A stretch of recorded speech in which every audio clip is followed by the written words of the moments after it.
Հիմա մեր անմեղ քաղաքական ղեկավարներին Արցախյան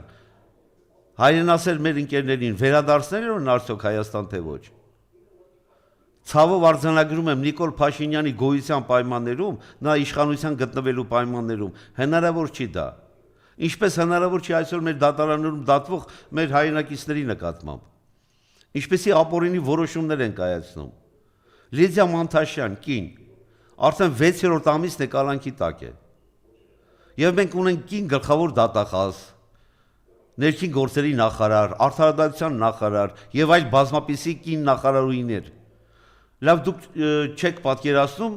ինչ է նշանակում կնոջը գտնվել քրեակատարողական հիմնարկում։ Կին, որ անմեղ է, որևէ մեղ չի գործել։ Ալեն Սիմոնյանի եղբոր կնոջը 1 օր կալանքի տակ պահելով 71 ԿՊԱ-ական ուսապարկեր ստորագրություն տվեցին, որ խափանան միջոցը փոխվի։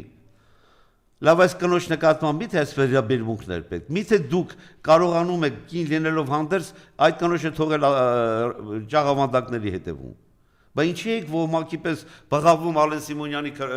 եղբոր կնոջ նկատմամբ, որ առավելապես ապացուցված հանցագործություններ կատարել, եթե չեմ սխալվում յուրացումներ եւ այլն։ Սա է երկակի ստանդարտը, սա է ձեր կողմից մարդուն որպես բարձրագույն արժեք գնահատելը։ Սա է ձեր ազատության մարդու իրավունքների բաստիոն կոչվածը։